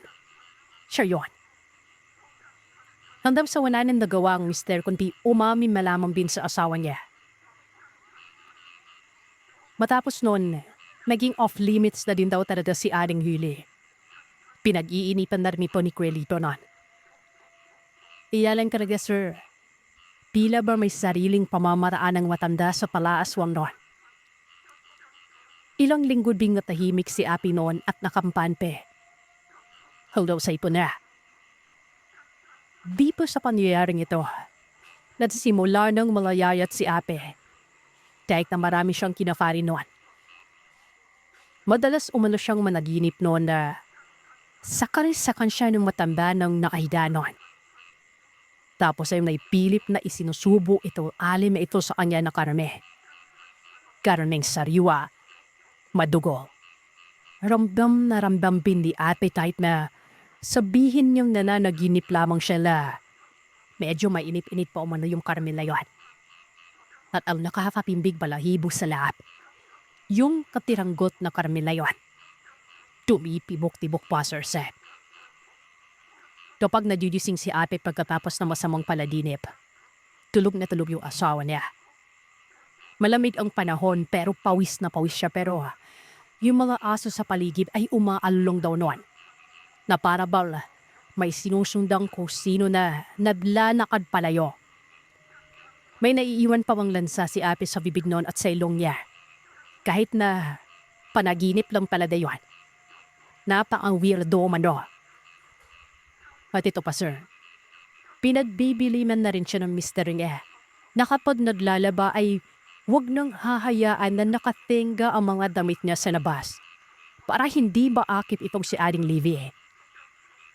At tunawa, wala nang malagi ang masamang palaginit kay Api noon. Bukod sa hindi siya makatulog ng maayos ay paladang nalayay po siya. Nilalabanan niya naman ito sa pamamagitan ng pagkain ng marami ay hindi naman nawala yung panlasang na sa mga kinakain niya. Ang hindi niya nang maintindihan ay kung bakit siya pumapayat noon. Ultimong yung lakas niya kasi ganun pa rin. Ito namang asawa niyan si Lito. Laging kampan pibin dahil pala sabi-sabi ng mga ibang kamagalak niya. Nung nagbubuntis din sila talaga, payat nga din talaga sila. Kaya yun. Tsaka nakafocus siya sa doble-dobleng kayod para makaipon at maging sigurado ang gastos paglabas ng bata. Kung tatanungin niyo kung bakit walang katuwaw si Api noon, hindi ko rin po masasagot yan. Pero sa tingin ko ay dahil sa itong mga magulang ni Kuya Lito, madalas na sa bayan ito. Dahil may bahay sila doon na binabantayan. Doon kasi nagdebenta sila sa tabi ng terminal o meron silang pwesto ng mga bentahan ng upuan na gawa sa alayan at yung mga bubong na pawid. At yung mga kapatid naman ni Rito ay may kanya-kanya na ring pamilya noon. Yung gabi na nangyari itong nakatakas si Ate Ap na uwi. Bane, ganito po yung nangyari noon, Sir Seth. Alas 6 pa lamang daw o alas 7 noon, nasa bari na si Kuya Rito. Nadalis na ng panghapunan si Ate noon. Walang ano-ano ay bigla o anong umula ang anabaw nila noon. Hindi naman kalayuan ang pinagtalian nito. Sinabi na lamang ni Kuya Lito na lalabas lamang siya sa lip dahil baka kung ano ang nangyayari sa kalabaw. Tapos sir, sumakto nam siguro na nakarating na si Kuya sa may kalabaw. Dahil bigla umanong may tumulak sa may pintuan ng bahay nila. Si Ape, nagsasandok na ng kari noon. Pagkatingin niya doon sa may pintuan, nakita niya si Aling Lily na galit na dalit noon.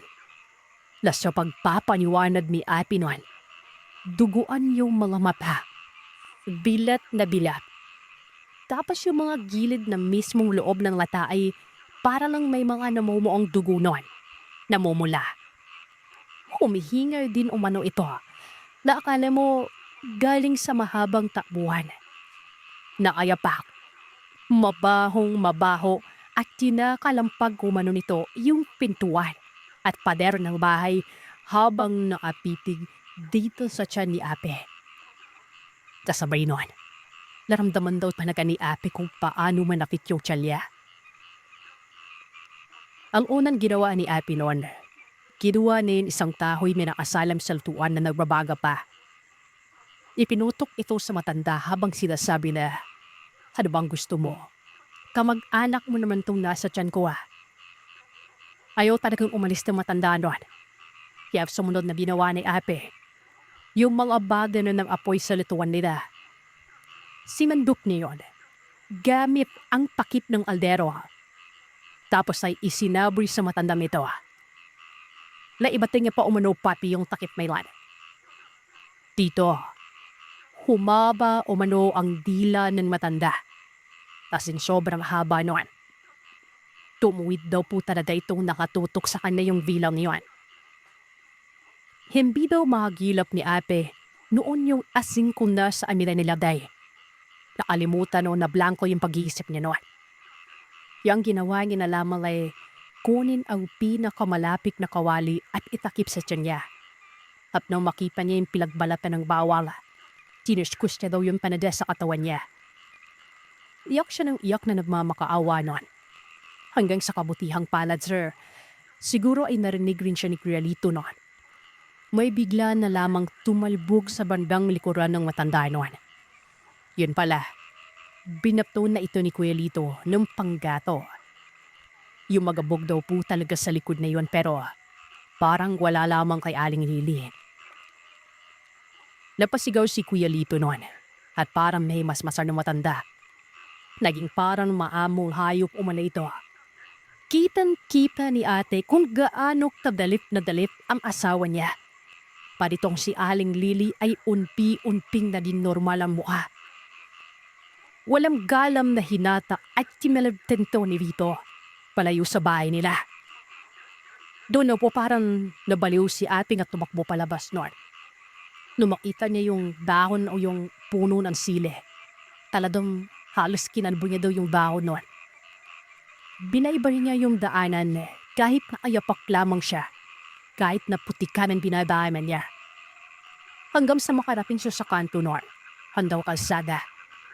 At nung makahanap ng sinuwerting may dumaang tricycle, humingi ito ng tulong para makauwi sa lugar namin. Siyempre, darit na darit po ron sila. Pati ka Kuya dito, ladalit yung kaanak namin.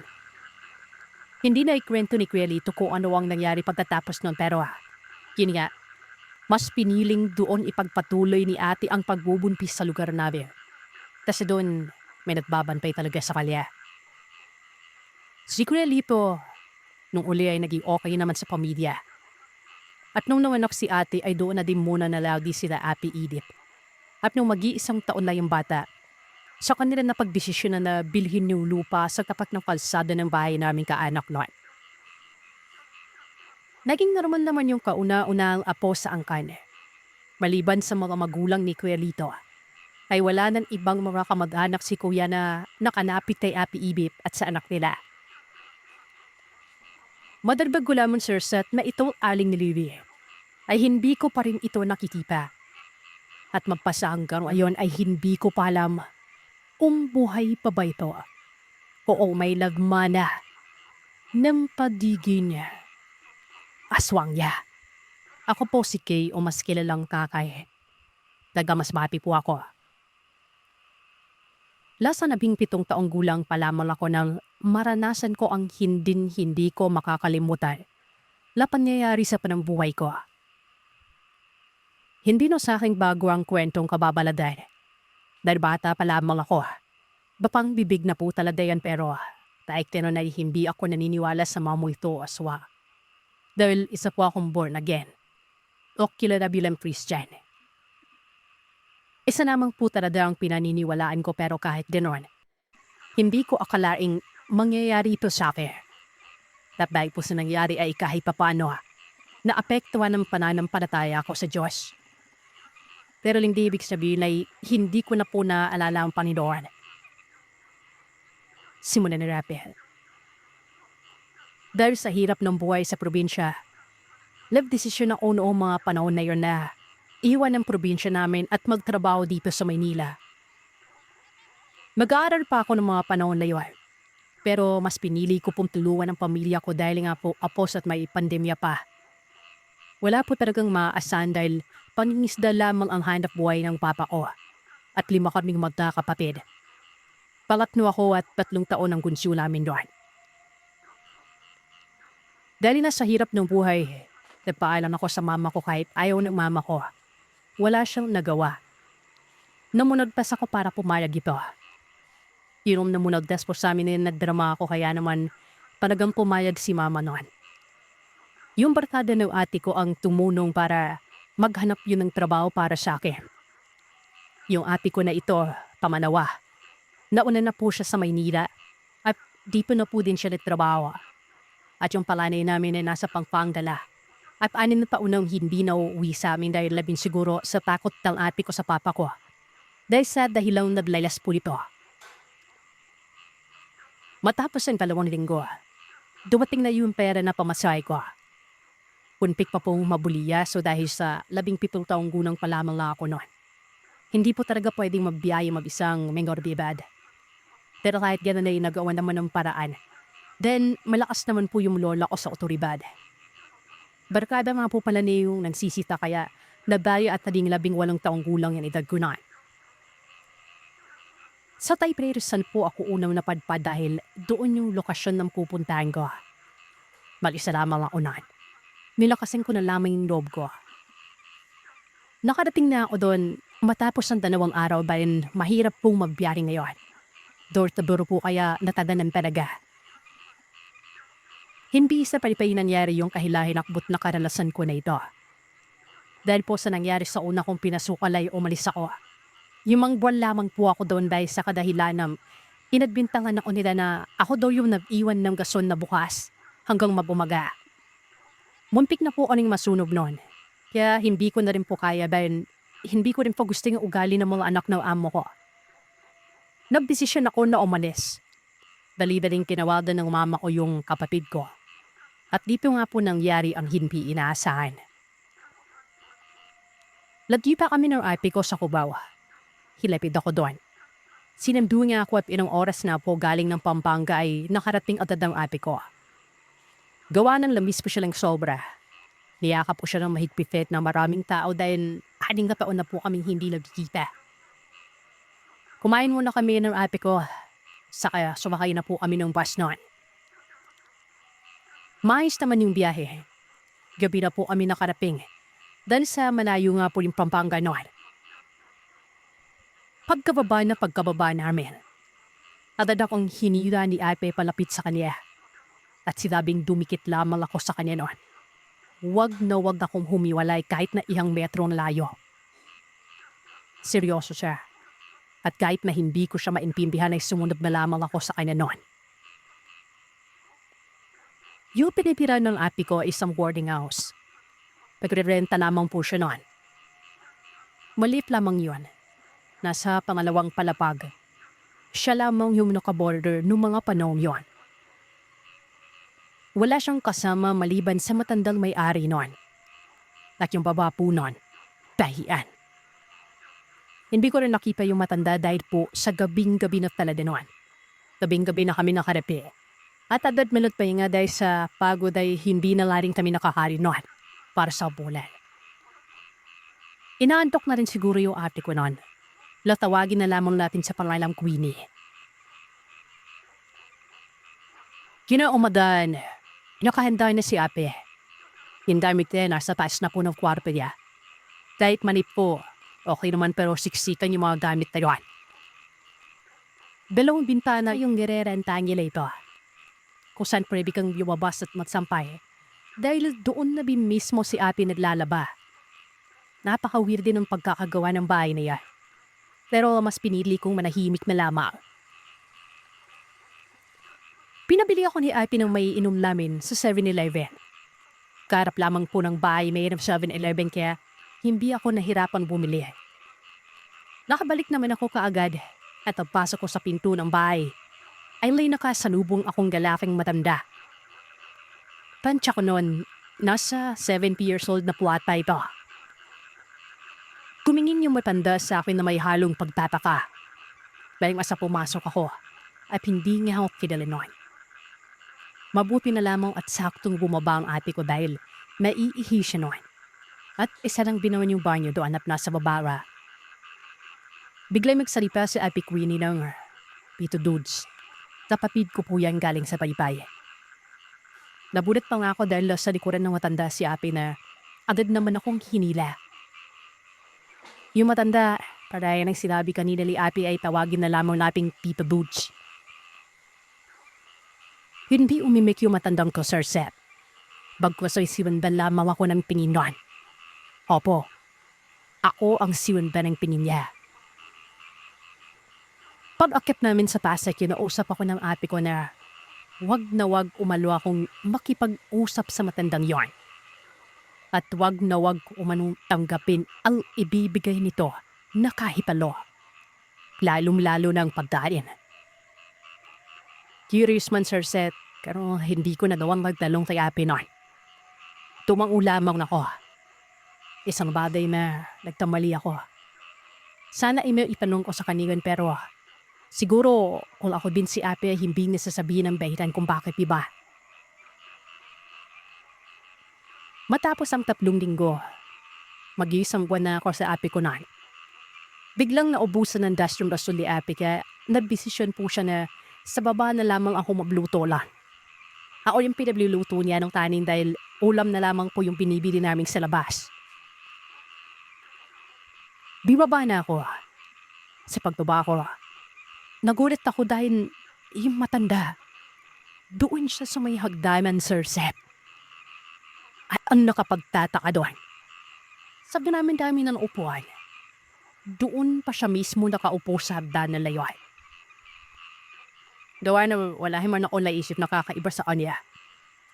Diwiretso na po ako. Pero kahit papano ay nakaramdam ako ng abanon. Dahil bigla na lamang tumingin yung matanda na para bang napakaamo na hindi. Alam niyo yung maamo yung mukha pero parang may sikreto. Dumayo ang matandang to at kinausap ako. Kung saan daw ako galing. Naalala ko yung silabi ng ate ko na huwag makikipag-usap. Pero sa pagkakataong yalay, hindi ko pinansin ang bidin ng ate ko layon. Sumagot ako sa mga talong ng matandang to. Nakipag-usap ako sa kanya. Para sa akin, wala naman siyang mali. Kumaga wala siyang tanong na kaduda-duda lon. Hindi ko na inilang na kung ano ba yung mga topic namin yon basta dumating yung punto na nakikita ko na naman yung sarili ko. Na hindi ko alam kung paano nangyari. Pero kumakain na ako ng bigay ng burger noon. Himapi na yun. Binigay niya yung kalahapi sa akin. Hindi ako nakaimik. Ni hindi ko naalala yung paalala ni ate sa akin na yung pagkain may wag na wag kong tatanggapin ka rin din sa matandang yon. Noong mga panahon bimayin kasi Sir Seth, although madaling araw na kami nakakapilok, si hindi malamang dahilan ay habang pababala ako din sa dami na yon. Bigla na lamang binalaw si ate ng antok. Kumaga nakaigip siya noon. Parang ang gaan-gaan ng pakiramdam ko sa matandang yon. Hindi ako makatanggi sa mga inaalok niya sa akin. At lahat ng palong niya. Siya, sagot ko lang parang hindi ako nag-iisip. Hindi po ito yung parang love ba. Nakikita ko lang din kasi yung sa kanya yung pumanaw kong lolo eh. Hanggang sa walaw ano-ano.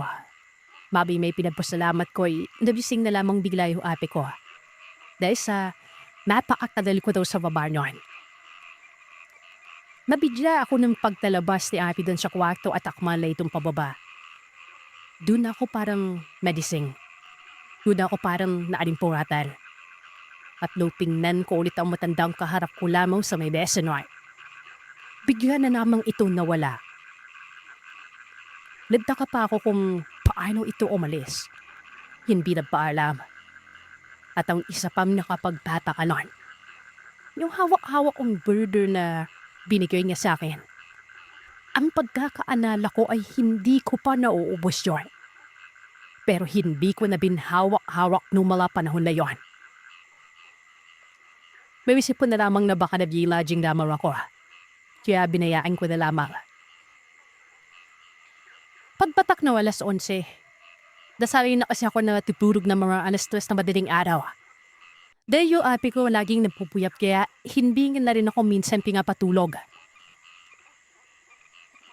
11:30 press tamba ko yung Ben sa usan ng ate ko. Bigla na lamang akong nakaramdam ng sakit ng tiyan. Agad-agad akong gumawa noon. Naisip ko na baka nasira yung tiyan ko sa ulam namin. Babari kasi yun na parang chicharon. Tapos wamanpika. Na siguro sumasakit yung tiyan ko. Isang oras ang yumipas, Sir Seth. Napakasakit pa rin noon. At nakaramdam ko ay para bang kumukut-kut sa ilalim nito. Napayak na ako sa sakit noon. At pawis na pawis ako kahit na bukas yung electric fan. Tinawag ako ng api ko para talungin kung ano ang nangyari sa akin noon. Hindi ako makasabot sa sakit kaya yung api ko, nilawain yung pusod ko o sa baba ng pusod ko. Dahil baka nahanginan lamang daw ako. Wala pa rin epekto kahit anong gawin ang api ko noon. Naiyak na rin siya dahil sa iyak lamang ako ng iyak dahil hindi ko na kayang magsalita. Walang ano-ano.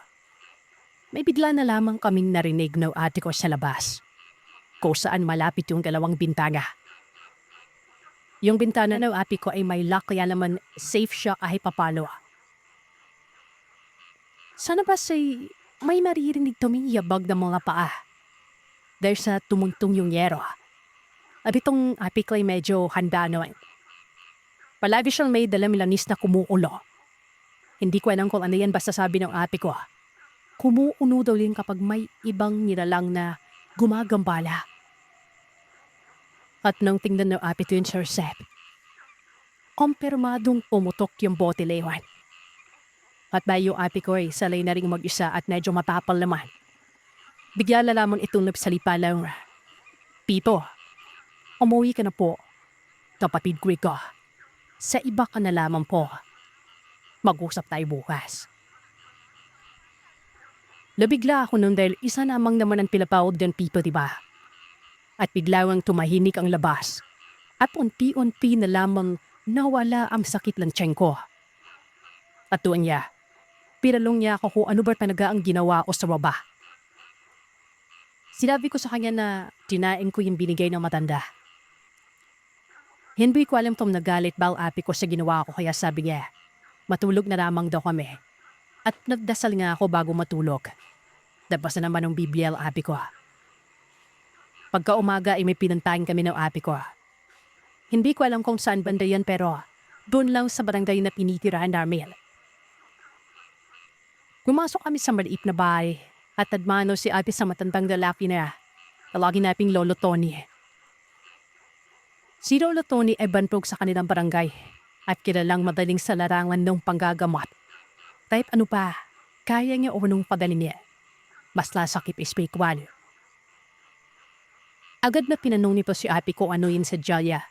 Kaya sabi ng ate ko ay ipapatingin niya daw ako dahil sa nangyari kagabi. Sinimulan ng matandaw hawakan yung kamay ko noon. Napadbawas na nga siya. Hindi ko alam kung ano yun basta nakikimid lamang ako noon. Nanonood. Nagsasalita si Lolo Tony na may nadakabusugaw sa akin pero hindi namin kapareho. Nagtaka ako kung sino. Pinanong ako ng matanda kung sino ang huli kong nakausap maliban kay ate. Yung nakausap ko kagabi. At yun nga, wala naman ng iba diba? Kundi yung matandang kasama ni ate sa bahay. Sa isang kwarto. Dahil doon ay pinag-inat ako ng matanda. At may binigay sa aking lanisla, sabi niya, wag na wag ko manong pipingnan. Uning ko lamang yon. Parang pangtaboy lamang umano o pangdepensa sa sarili ko. Hindi ko na-gets pero silulod ko yun. At kaya pa na maalam ang ate ko sa mga ganong baday ay di po rin pa na siya lumalapit kapag may pagkakataon. Kapag may time po ako, Sir Seth, inikwento ko rin nangyari sa ate ko pero balik mo muna tayo sa akin. Pagka-uwi na namin, pinadali pa na doon ako ng ate ko. Lalo pat sinabi ng manggagamot na ito, na babalik daw yung nilalang maya-maya lang. Kaya mas mabuting kausapin namin. Hindi na ako pinasama ng ate ko. Pinaiwan niya ako dahil kakausapin niya raw ito. Kumbaga, magkakaliwan natin lamang sila.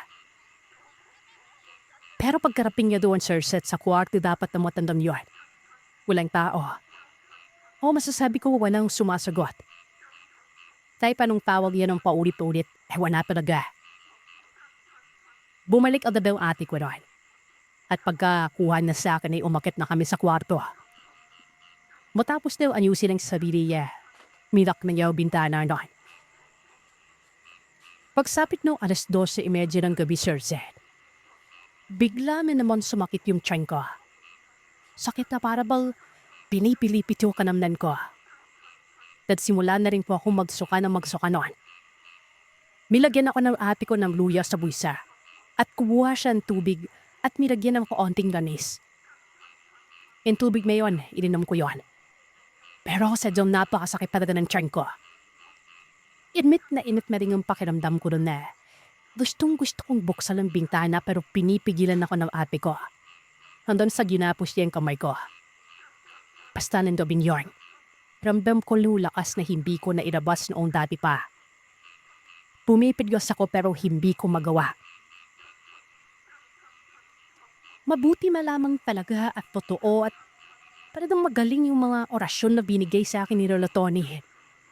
Pakiramdam ko ay nakatali ako na kahit na anong dalaw ko, hindi ko magawa noon. At habang nagpukumidlas ako, para bang mas yalo lumalakas itong kung anumang itinali sa akin ni Lolo Tony. Unti-unti akong humina.